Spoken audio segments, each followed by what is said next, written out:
I took a considerable pay cut when I left the firm I was with in Austin and moved back home to Indiana where I grew up. It was a struggle for a year or two to kind of get my feet back under me, but I wouldn't change a thing about it. So that's kind of when I came to him and I said, tell you what, how about I spin the IP practice off as a separate entity, and any IP money that comes in, that's mine over there, and I can spend that on what I want to spend that on. Specializing, I think, is really important to providing the best service you can to your clients, because you're the expert on that topic, because you're living it every day.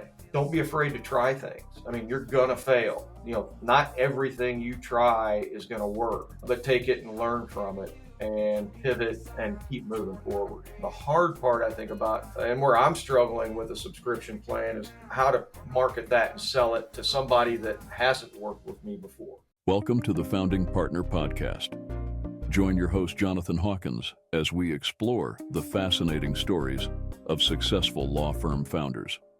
We'll uncover their beginnings, triumph over challenges, and practice growth. Whether you aspire to launch your own firm, have an entrepreneurial spirit, or are just curious about the legal business, you're in the right place. Let's dive in.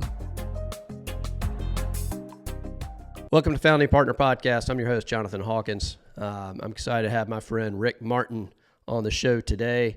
He's an IP lawyer in Indiana, and I'll let him introduce himself in a second. But, IP lawyer, in my mind, that means some different things. So some folks are out there saying they're an IP lawyer and they just do trademarks and copyright, that kind of stuff. And then you've got patent attorneys. And I think, Rick, you're both, right? Yeah, we pretty much cover the whole intellectual property spectrum: patents, trademarks, copyrights, and trade secrets. We do them all. All right. Well, introduce yourself. Tell us where you are and tell us a little bit about your firm, how many folks and all that kind of stuff. Okay. So at this point, again, and the name of the firm is Martin IP Law Group. We're located in Evansville, Indiana, which is the southwest corner of Indiana. At this time, I'm a solo attorney. I'm the only attorney in the firm. I have 2 full-time staff members and a couple part-time staff members too. So pretty small, pretty lean. Again, we're located in Evansville, Indiana, but the types of cases we handle, and it's primarily on the transactional side, acquiring patent applications for clients, registering trademarks, registering copyrights. We do some litigation type stuff on the copyright and trademark side. But again, all of that is federal based law. So we do represent clients really all across the country. And because it's federal, we're not really bound by state lines on where we represent clients. So I have clients that I work with in California, in New York, in Florida, really all over the country. But the vast majority of them are within 100 miles or so of here, but we do have the ability to go beyond there. I see that as maybe both good and bad. Good because you can represent somebody wherever, but bad because it's hard to focus all over the place, right? It's a nightmare for marketing. I mean, and again, it's still something we'll probably talk about that later in the podcast. But man, it's hard to figure out where to focus the marketing efforts. Yeah, and so you're a patent attorney, and so usually you got to have some sort of science background. And I believe you were an industrial engineer, right, undergrad? Yep. Graduated from Purdue University in 1990 with a BS in industrial engineering. Boiler up. By the way, yeah, we got the Hoosiers in basketball tonight, so we're going to smoke them, I think. Nice. It should be a good game. But it's time to pay back for that football beatdown they put on us this year. So one of the things you have to have in order to be a registered patent attorney, it's a separate bar exam that you have to take before the U.S. Patent and Trademark Office in order to prosecute applications there. And even to sit for that exam, you have to have an engineering or some sort of science or technical undergraduate degree even to sit for that exam. So that's kind of a prerequisite for patents, even if you want to practice in that area. And that really kind of limits the number of people that are eligible for that. Yeah, so I was an industrial engineering major too, undergrad. And I remember when I was in law school, when I told people that, they were all like, oh, you're going to be a patent. You're going to be a patent lawyer. You're going to be a patent lawyer. But I never wanted to be, and I never was. But you probably got the same sort of talk. And did you always know you wanted to go into sort of the patent IP space? Or was it just you were an engineer, so you were like, I guess I'll do it? Yeah, it's really kind of an interesting story how, and I wouldn't say I stumbled into it, but to some degree I did. My dad was an attorney, so I always had this interest in the law and in being an attorney just from growing up around him and seeing what he did. And it always interested me. Had a job, an engineering job that summer between my junior and senior year of college, and just absolutely hated it. I mean, I probably could have done, 1,000 other jobs within industrial engineering that I would have liked, but for whatever reason, I had the one job that was just turned me off to engineering. And at that point, after that summer, I decided, so I'm going to go to law school. I said, I don't want to do this engineering thing. I'm going to go on to law school. But at the same time, I was kind of thinking, but I don't want to be a broke college student for another 3 years while I'm going through law school. I really would like to find something where I can work, make some money, earn a living, and go to law school both. So I would check from time to time the job board at Purdue to see what there was coming up that might be a good fit for that. Happened to check the job board one day and saw that the U.S. Patent Office was interviewing for patent examiners on campus. Looked into that a little bit, found out that they had a program, at least at the time, where if you're a patent examiner there, they would help with tuition for law school if you went to law school at night. So signed up for the interview, got the job, kind of the rest is history. So my law school path was law school at night, full-time patent examiner during the day. Nice. So you pretty much a little different than most people, but you pretty much knew you were going to go into patent law after. At that point, I did, yeah. So yeah, I had a similar experience in my industrial engineer undergrad. We had co-opt. We had 4 quarters at our school, and we would work 2 and then go to school 2. And my job was okay, but I knew I did not want to be an engineer when I graduated. And frankly, this was before I graduated, and I'll just finish, get my degree, and then figure out what to do next. So all right. So you worked as a patent examiner and then went to law school. And so after you graduated, what was sort of the next step? So probably to preface that a little bit, the night program was a 4-year program instead of a 3-year program. Somewhere in, I think, the latter part of my second year, early part of my third year, and I would get calls from headhunters all the time saying, hey, these law firms are hiring. Do you want to go work? You want to interview here, want to interview there. And a lot of patent examiners did that were going to law school. So probably about that time, I started kind of looking around, see what was available. Ended up getting hired on with a Houston, Texas-based firm that had a D.C. office while I was in law school. So I ended up in just a little tiny firm called Fulbright and Jaworski. You may have heard of them. So, but yeah, they're not too big. They're not too big. No, and they've merged and grown and expanded since. But at the time, it was probably one of the 10 largest firms in the world. Worked in their D.C. office for the last year and a half of law school. And I had this vague recollection in the back of my mind when they did interview me.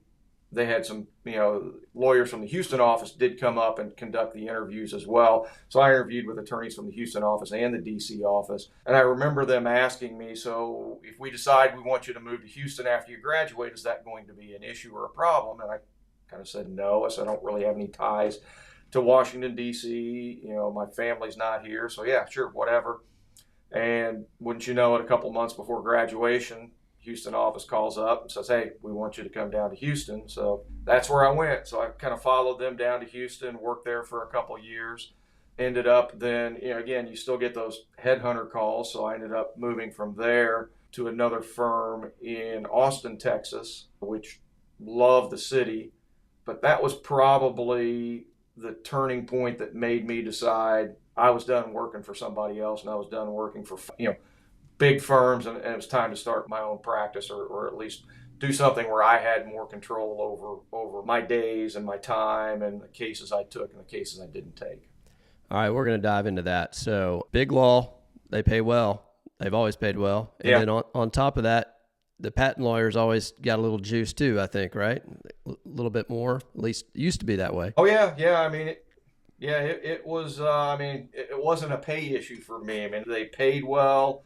We probably, and the patent attorneys probably made a little more than some of the other attorneys because it was a specialty niche area. And honestly, this big firm has some security to it. I mean, again, you're working for someone else, so you never know, when you might get a pink slip or, be asked to leave. but you're not worried about making payroll. You're not worried about all the things that you worry about, when you're running your own small firm, when you're kind of a cog in the machine at a big firm. Yeah, but probably hard to walk away from that big fat salary, right? It was tough. I mean, Yeah. I took a considerable pay cut when I left the firm I was with in Austin and moved back home to Indiana where I grew up. And it was a struggle for a year or two to kind of get my feet back under me, but I wouldn't change a thing about it. I mean, it was one of the best decisions I've ever made in my life. So before we pivot to you starting your own thing or going to work for yourself, basically, Austin. So, Austin now is a huge tech. I mean, it's the capital. It's got University of Texas, and it's got a huge sort of technology software scene or whatever. What was the scene like there for startups and tech back when you were there? I mean, it was pretty similar, just probably not on the scale that it is now. This would have been in the late 90s. So it was kind of booming and growing then too. A lot of the firm I worked for in Austin was a Silicon Valley based firm that had a satellite office in Austin. So, a lot of the companies in Silicon Valley were establishing presences in Austin at that time too. So that was really kind of starting to take off and grow that market there.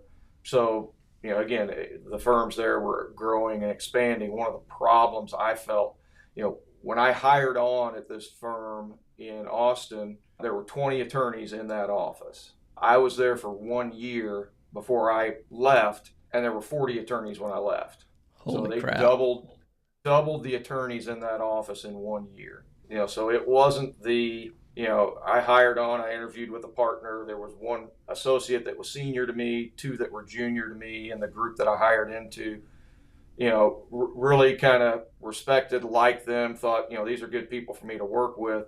Then they bring in two other partners in the IP group who I didn't see eye to eye with, and I didn't like and didn't enjoy working with and working for. And that was kind of my push to say, okay, I don't want to go somewhere else. I mean, yeah, I'm going to leave here. That was definite. But do I want to go somewhere else where that's a possibility that can happen again? And I decided I didn't want to do that. Yeah, I get it, man. I get it.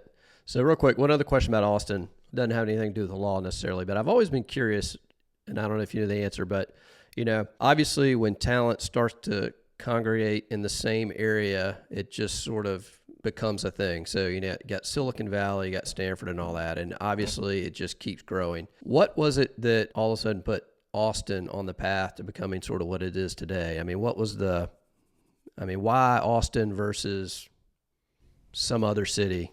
Do they have University of Texas have some sort of technology center, or was it a certain company? Is that where Dell was from? I mean, Yeah, maybe. Dell was from Austin, so that probably drove a lot of it. I think a lot of what drove it, honestly, is just it's a beautiful city. It's in the Texas Hill Country. There's lakes. There's all sorts of, at least this is what drew me there, all sorts of outdoor activities and things to do. And it's just really just neat culturally, great music scene there, lots of outdoor activities, trails connecting everything. I think they really did a good job there to make it be a type of city and an environment that people want to come to. So that, I think, probably drove it more than anything else. Yeah, I don't think I've ever been there. I hear that it's just like every 5 years it's different than it was before. All these new people moving in. But anyway, so you got to the point where you're like, okay, I've had enough of the big law and all this. And so you decided to head back to Indiana. Why there versus staying in Texas or something else?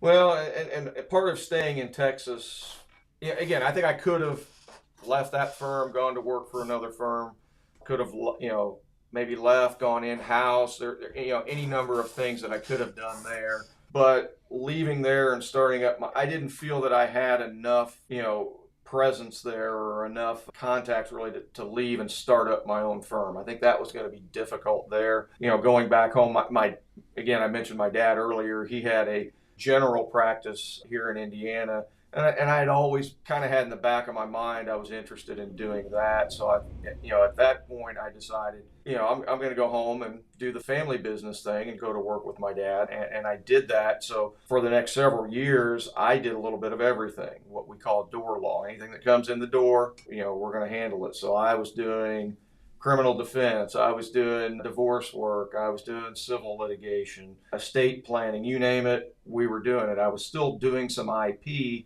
I had a few clients, again, that I had represented and done stuff for in Texas that came with me, picked up a few new clients here and there, in the first year or two that I was back in Indiana, but never really enough that, felt like I could specialize again, at least not initially. So yeah, that's a huge change, going from big firm specializing in IP to all of a sudden doing door law.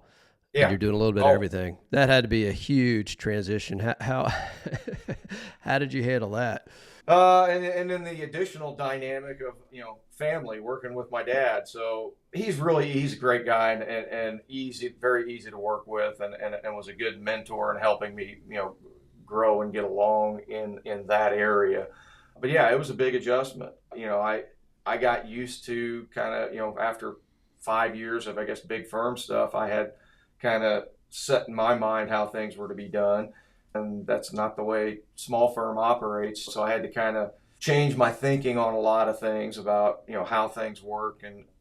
But it was a good thing. And I think I brought a lot of good things from the big firms too. I mean, it was a great place to kind of learn how to practice intellectual property law, how to do the things that I do. And I wouldn't have had that had I just gone straight into practice with my dad. I wouldn't have had those mentors and those people to kind of train me and teach me kind of the ins and outs of practicing intellectual property law had I just gone straight to that. Yeah, So it's was a valuable. yeah, the door law stuff, I guess more and more nowadays, it's, I think, more rare for folks to, quote, do the door law, although in the smaller towns, certainly that's still pretty prevalent, Yeah. I think. Me personally, I think it would stress me out, having to do a criminal case one day and then a family law case the other and a personal injury case the next day, then maybe a real estate closing. I'd be scared that I'm messing something up. But, you learn a lot. I bet you grew a lot having to do that, making that switch. Yeah. It was definitely a learning experience and a growing experience. I'm happy that I'm not still doing it. And, the one thing that I've really noticed a difference of now that I am specializing in IP again, I see other attorneys that dabble in IP, trademarks primarily, because you got to have the specialized background to do the patents. But I see attorneys around me that, oh yeah, we'll do trademark stuff. Because it doesn't require, they consider themselves an IP attorney and they'll handle trademark matters, but they're doing trademark matters and they're doing all this other stuff too. So they're not doing trademarks every day. I'm doing trademarks every day. And a lot of times I'll have clients come to me that have used these other attorneys that dabble in it, and they make what I consider rookie mistakes, things that I can easily fix. Well, sometimes I can easily fix it, sometimes I can't. But, they're making mistakes that I don't make because I do this every day. And so that specializing, I think, is really important to providing the best service you can to your clients because, you're the expert on that topic, because you're living it every day. Yeah, I can't disagree with that. So you come back to Indiana, you start working with your dad, you start doing the door law, but now obviously you've got your own firm that specializes in IP. So take me from the transition. When did that happen? How did that happen? So that happened probably, if I'm thinking time-wise, 2014, 2015. And I think some of the motivation behind it was we had kind of a, and again, doing the door law, and my dad was old school on advertising and marketing and doing anything like that. It's like he wasn't going to do any of that. No advertising, no billboards, no, you get your clients by referrals and referrals only, and just by, you build your reputation and people just come to you because, you're the guy, which in a small town, if you're doing door law, works to some extent. But if you want to kind of specialize and grow, I don't think that works. But kind of what prompted it for me is, we hit kind of a lull where, we had maybe a quarter where just things dried up and they were slow. And I'm looking around for how do we fix this? What do we do? And I think at that point I came across, some correspondence I had gotten from a group called How to Manage a Small Law Firm. And I went to one of their events and ultimately joined and was a member of that group for a couple of years. And that's part of what got me, to specializing in IP was one going to their events, talking to the attorneys there, talking to the leaders there and the mentors there, and them telling me, because at that point I was convinced, I think I wanted to specialize in IP, but I had myself convinced that I can't do it. There's not enough IP work here for me to specialize. I've got to do these other things because, I'm going to take a huge pay cut if I jump out and specialize in IP. They convinced me, no, I think you can do it. And I kind of straddled the fence, so to speak, for a couple of years. The other thing that happened there too is, I wanted to spend some money on some marketing. I wanted to spend some money on these mastermind groups and things like that. And my dad wasn't, he's not interested in it. So, at that point, I don't have control of the firm and necessarily complete control of the purse strings. So he kind of vetoed me spending money on these things. He didn't want to spend, the firm's money on those things. So that's kind of when I came to him and I said, tell you what, how about I spin the IP practice off as a separate entity, and any IP money that comes in, that's mine over there, and I can spend that on what I want to spend that on. And he said, fine, we'll do that. So, I created a separate legal entity for the IP practice, spun it off, branded it separate, actually opened a second satellite office as a kind of a test for 6 months or so to see, is this viable? And did some promoting, did some advertising, did some networking, and it started to grow. The funniest thing, because I was always in court doing criminal cases and divorce cases, none of the attorneys around town knew I did intellectual property. They just assumed, they're seeing me doing that until I specialized, until I kind of just pushed all that others aside and started branding myself as an IP attorney. Nobody really knew what I did. So instead of referring cases to me, they're sending them to attorneys in Indianapolis or St. Louis or Louisville or somewhere else, because they didn't know that there was a local IP attorney. So it really kind of opened my eyes to the fact that, yeah, I can do this. That is a huge point. Communicating to the world what you do, and you got to do it more than once. You can never stop. You got to continually tell people, hey, I'm here. This is what I do. And that's such a good example of, you were there every day. They knew you, but they didn't know you did IP. And then once you told them and kept telling them, then you started getting the work. So how big is Evansville? What's sort of the greater Evansville population? You said you were nervous that there wouldn't be enough work. And obviously you said you do nationwide stuff, but I'm sure most of it or at least in the early days, came locally. So yeah. So how big's the town? The city population is probably 125,000, probably metro area, maybe 250, 300,000. So not a really big city, but the benefit I have here is I'm the only guy that specializes in IP, probably at least a 60-mile radius of here, if not further than that. So, once I kind of established myself as that's what I do and that's all that I do, it was fairly easy to capture a lot of the work, because now I'm the only guy here, unless you want to send people, to Indianapolis or somewhere that's, 2-3 hour drive away, at least within the local market. I've kind of got exclusivity, if you will. So let's talk about that. So, the transition was not immediate, but you did start marketing it, and eventually you just branded it, and that's probably all you marketed, while maybe you still did a little bit of the other stuff. But how long did it take to where you were comfortable enough to start turning away the door law stuff and only actually do the IP stuff? So I'm trying to think here. So I kind of split them off in about 2014, 2015.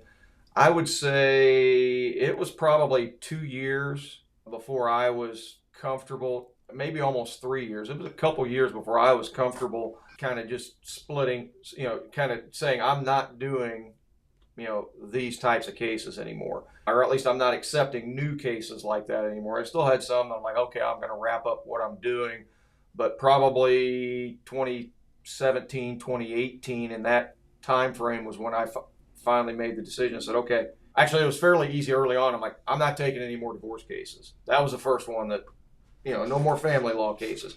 Way too much drama, way too much, just difficulty in handling those cases. That was the first thing to go. And that was honestly a big relief. I'm like, okay, good. This is nice. I'm not doing these anymore.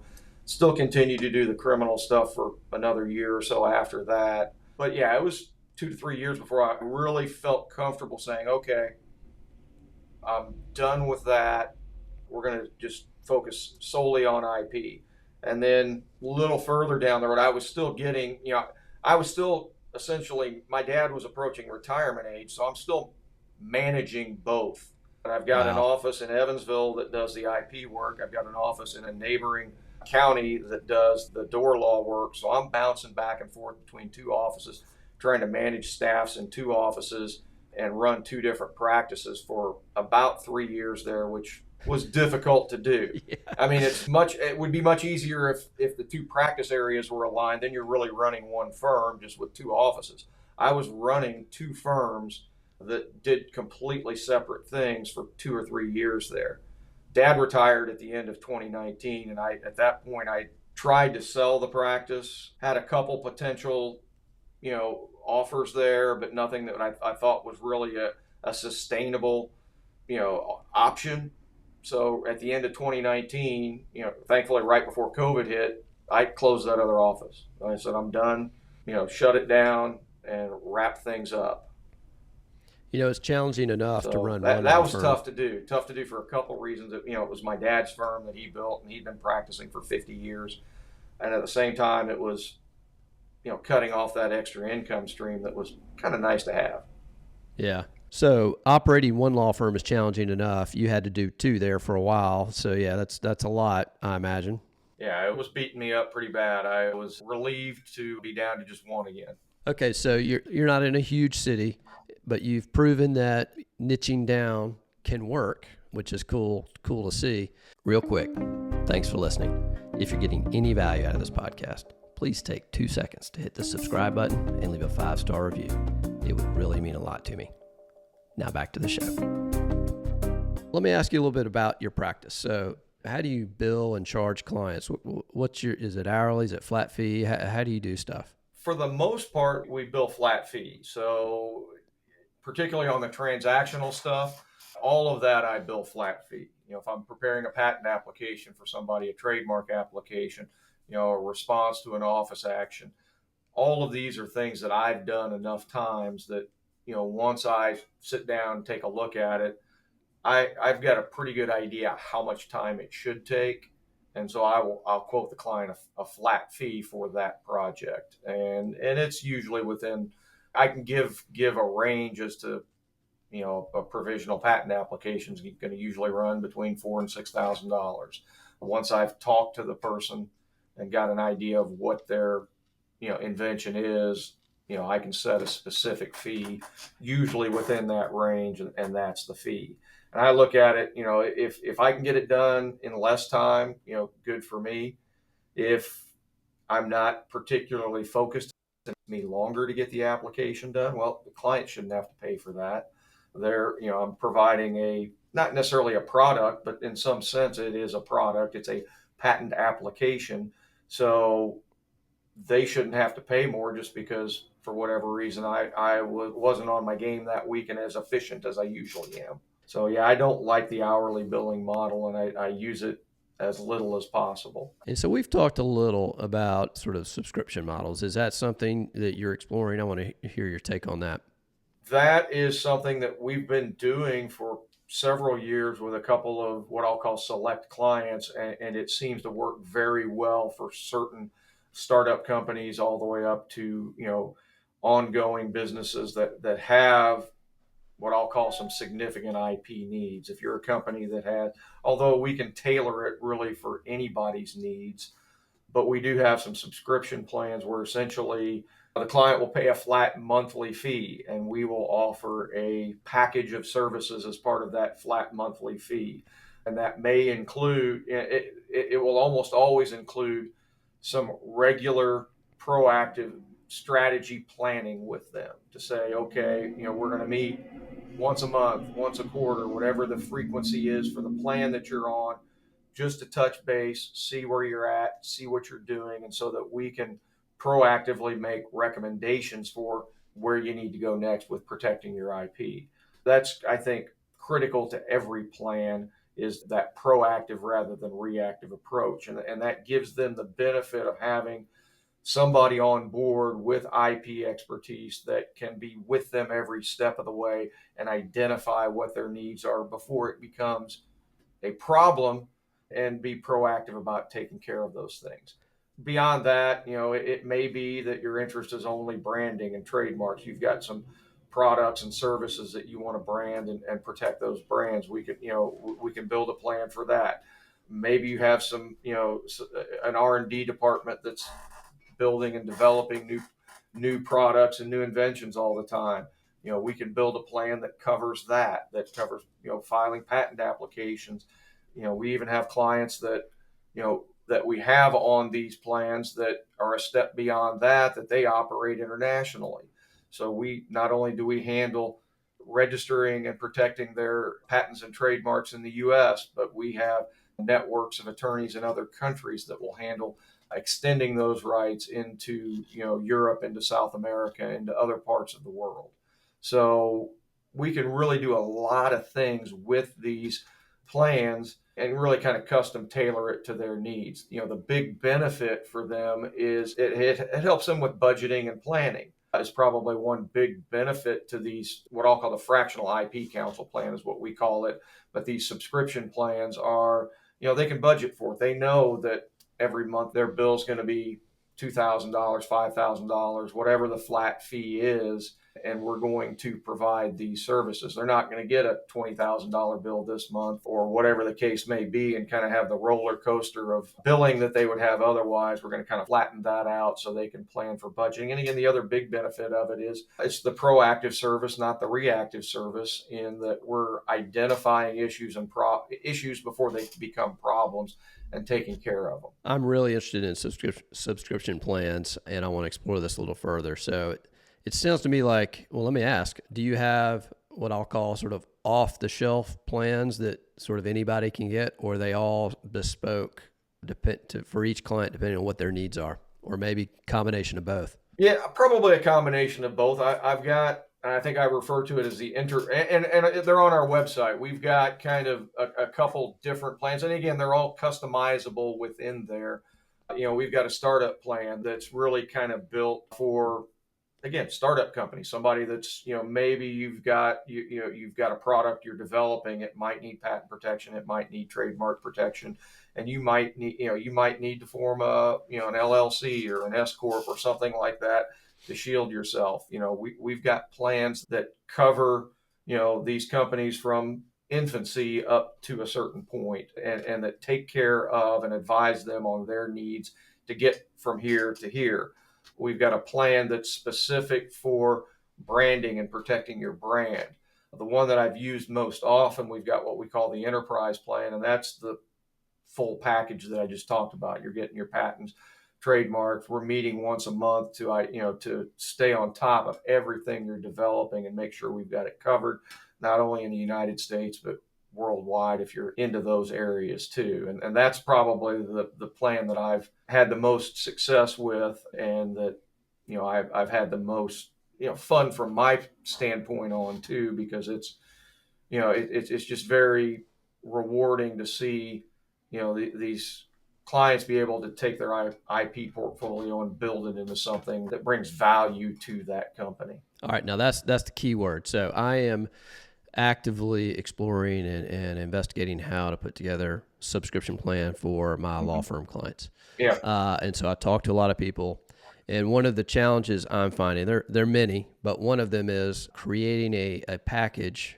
that has a substantial enough value proposition that the clients want it. So, some clients will say, it sounds good, but I'm just not interested. And so One of the challenges I've had is creating the scope and the value proposition such that it's so compelling that they're like, hell yeah, I want to do that. So, I've got lots of ideas and I market test those and try to figure it out. So how did you come up with sort of the value proposition, number one, and then how did you communicate it to clients in such a way that they're like, yeah, I want to do that?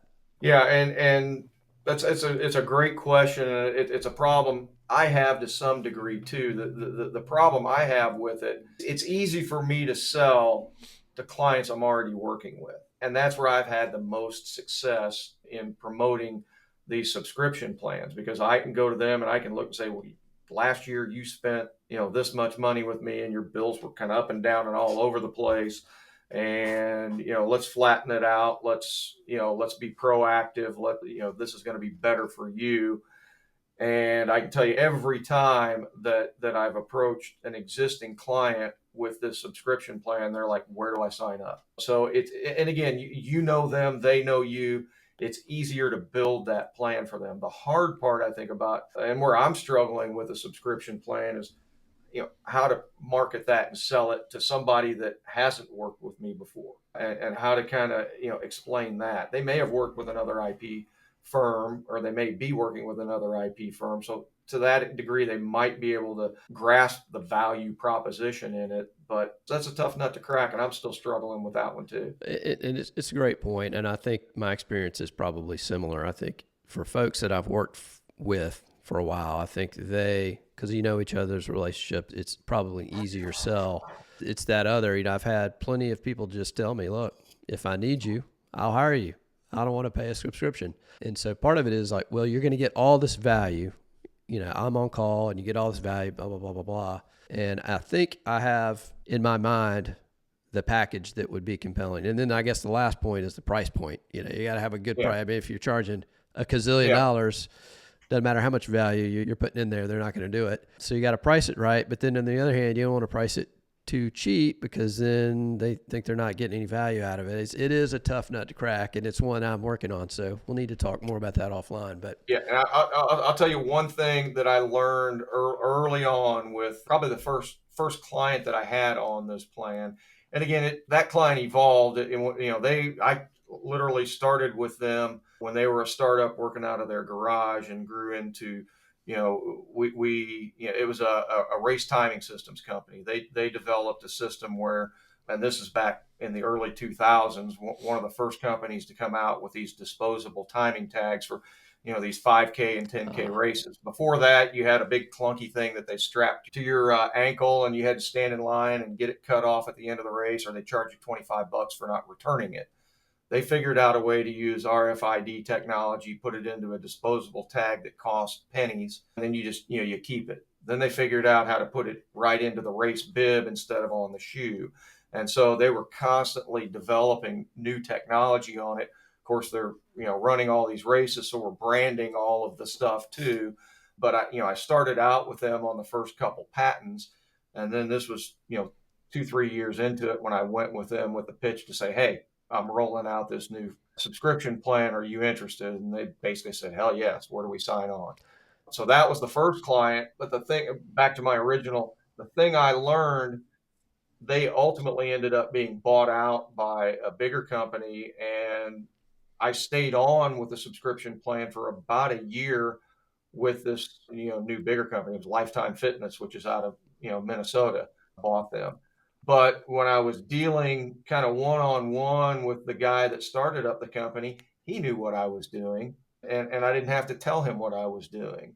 A year into it with the bigger company, I'm still doing all the work I did before, but they're questioning us like, well, what are you really doing for us?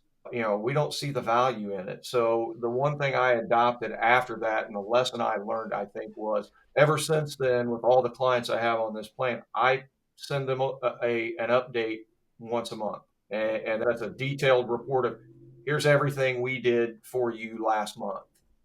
And from a planning perspective, we've talked about this. Here's everything we're planning to do next month. So, when I put together a laundry list of 25 things we did for you this month and a dozen things we're planning to do next month, that reinforces that value proposition and say, we're getting something out of this. This is worthwhile. So you've got to reinforce that with them, or they kind of start to question it, I think.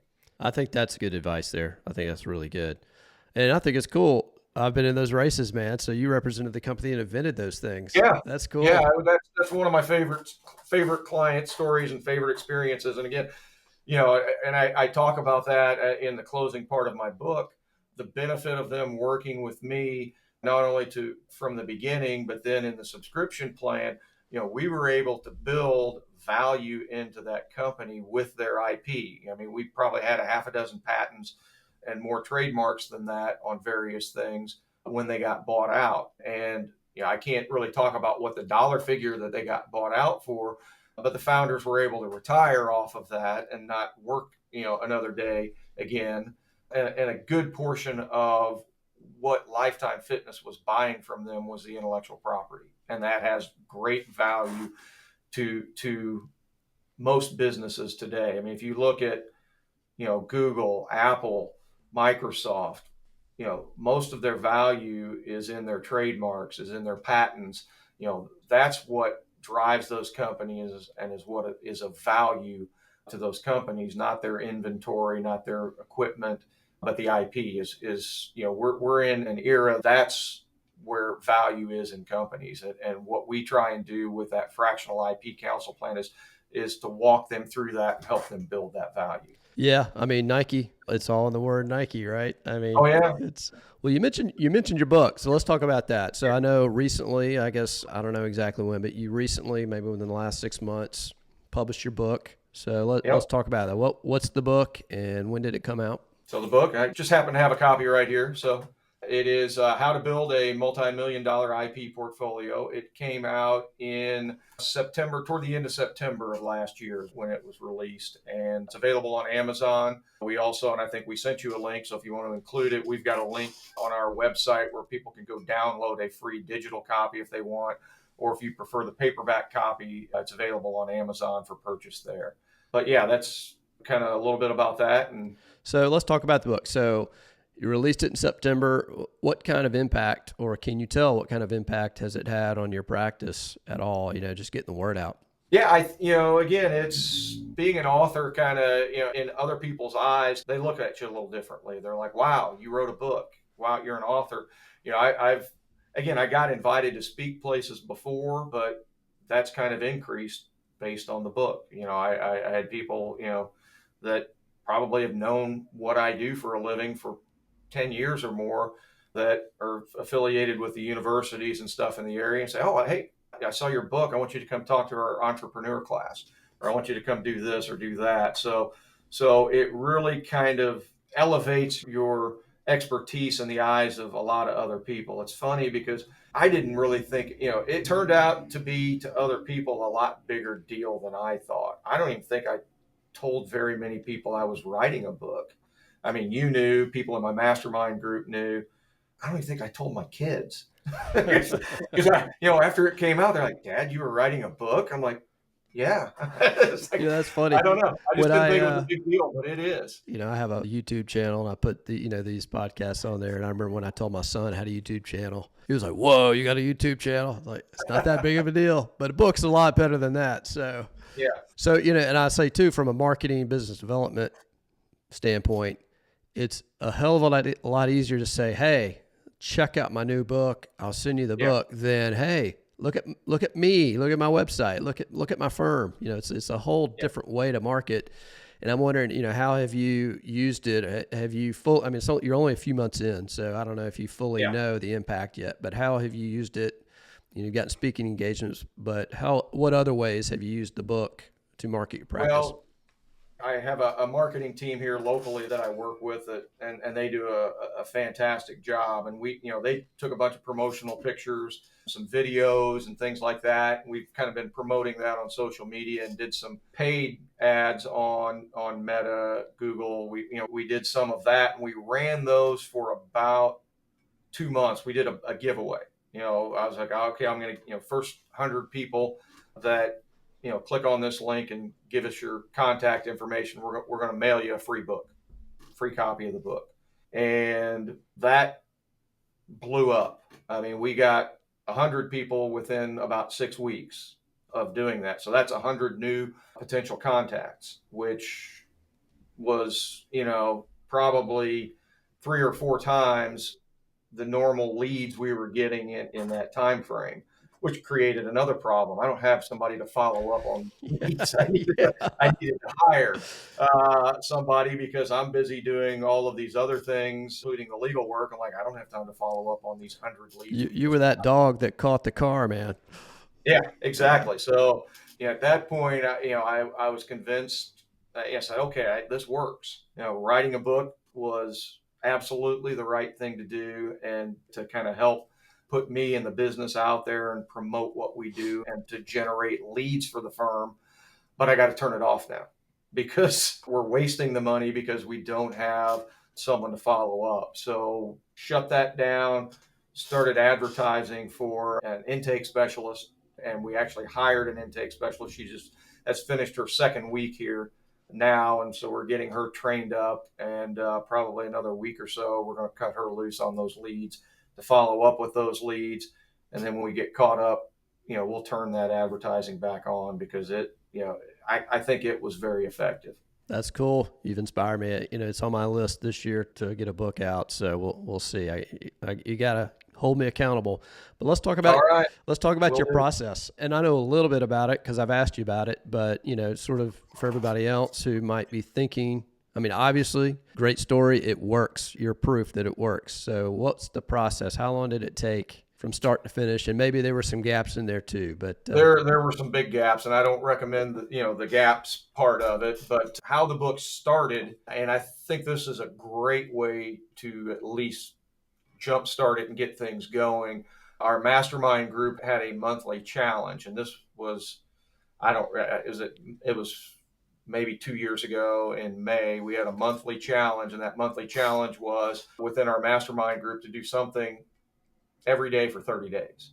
And, each person got to pick, what they were doing. You might have some people that's, I'm going to record a video, or I'm going to do this or do that. My commitment for that 30-day challenge was I'm going to write, and I don't remember what the number of words that I committed to write, but it was, I'd done the math and enough to have about a 120-page book. I'm like, I'm going to write, divide that by 30, and I'm going to write this many words every day for 30 days. And most of the time I would get up, what I would do is I'd get up 5 a.m., get my coffee, go down, sit at my computer, and I'd, write till I got it, got enough words knocked out, check in with my accountability group, my mastermind group there, and say, done, got this many words written today. And then take off with the rest of my day. Sometimes that didn't happen every day. Sometimes I'd do it later in the evening. Sometimes I'd have to, life happens and you might miss a day and then you double up the next day.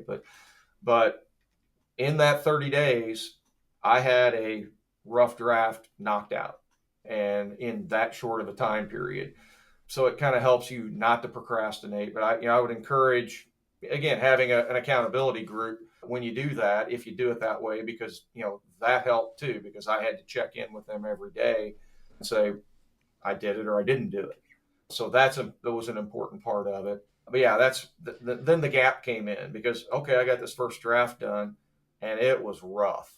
I mean, because it was, sometimes I'm just, again, I had a, general idea of the structure of it and what I wanted to put in the book, but I'd just sit down and write something every day. And so it really was not, put together well. It needed a lot of editing. It was very rough. And I got busy with other stuff, and it kind of sat on the shelf for over a year, or close to a year anyway, before I finally, I think you guys in my account, you gave me the push I needed to get it back on track and to go through and start editing the book. And I did a couple, probably 2 or 3 rounds over a period of a month or two of editing myself before I then went out, hired a professional editor to then take that, do what I'll call final editing to it, designing the cover, the layout, all of that. I used word association publishers. I thought they were really good to work with,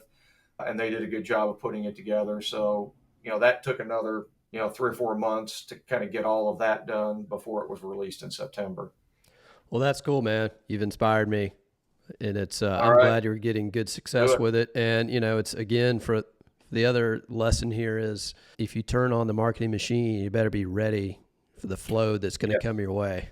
Yes. Well, that's cool. So, we've been going a while, and there's one other thing I wanted to talk about, then we can wrap up. So, you own your own building, right? Yeah, I bought this building. I think I've owned it for 3 years now. And so that's something that comes up a lot. Lawyers are sort of like, should we own a building or should we not? And some do, some don't, and different camps and different approaches to that.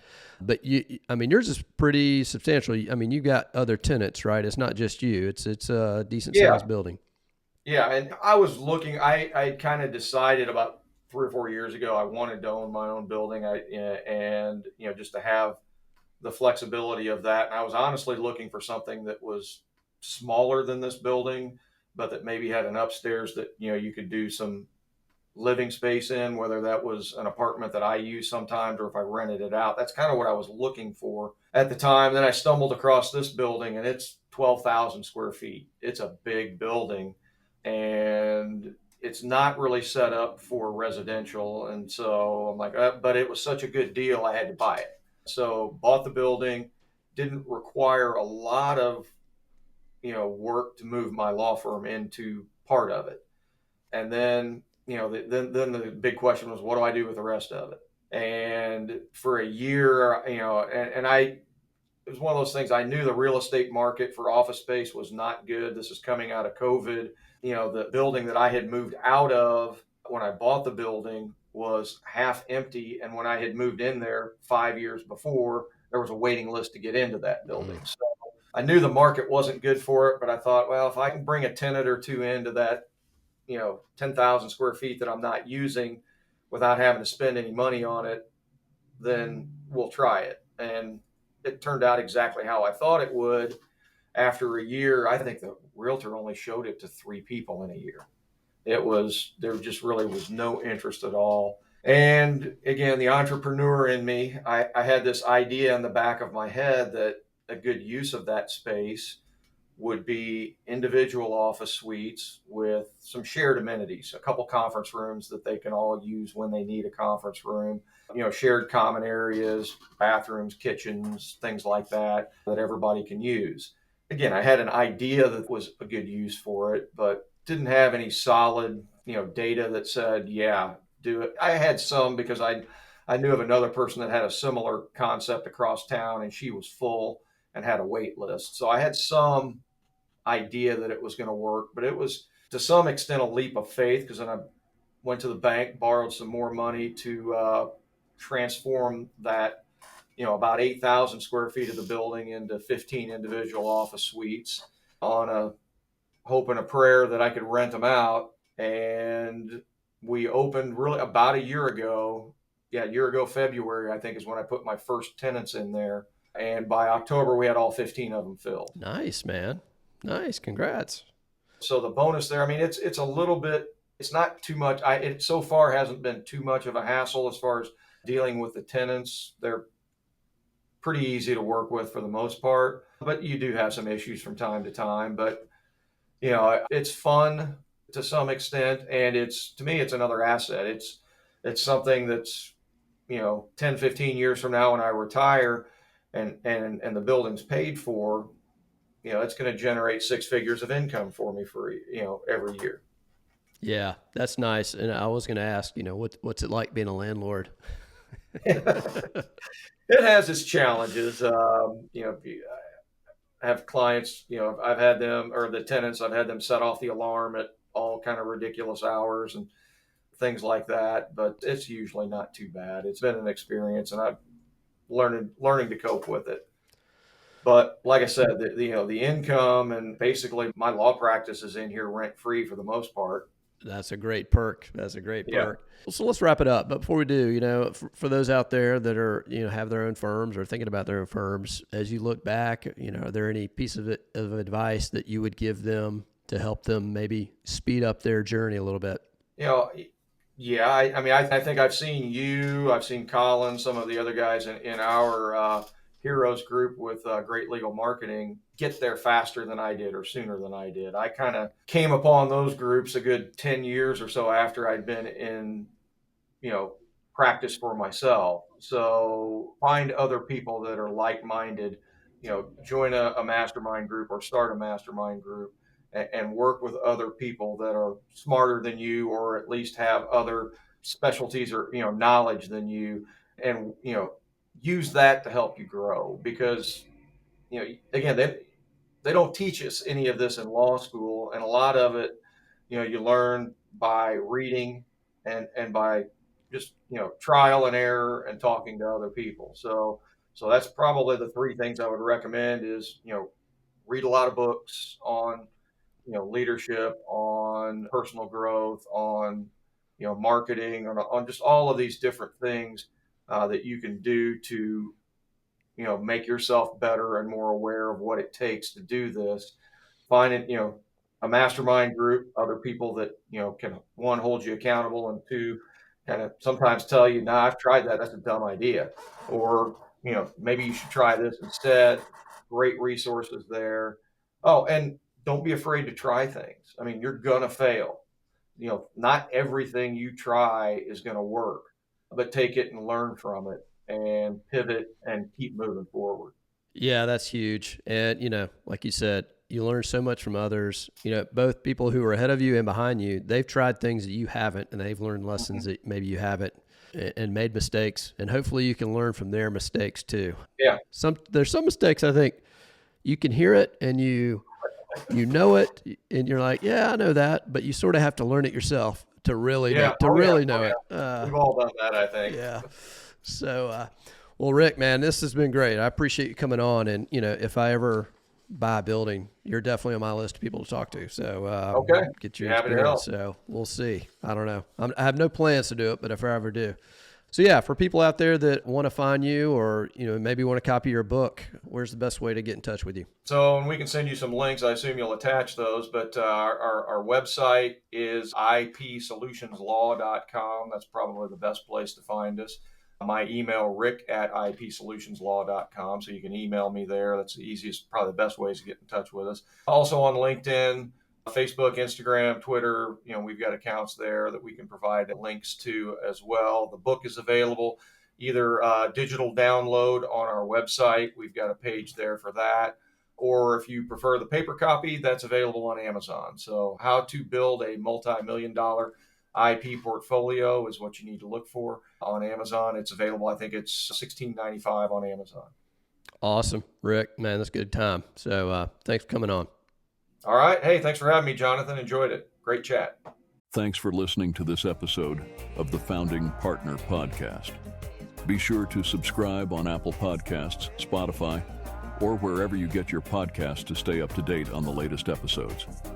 You can also connect with Jonathan on LinkedIn and check out the show notes with links to resources mentioned throughout our discussion by visiting www.lawfirmgc.com. We'll see you next time for more origin stories and insights from successful law firm founders.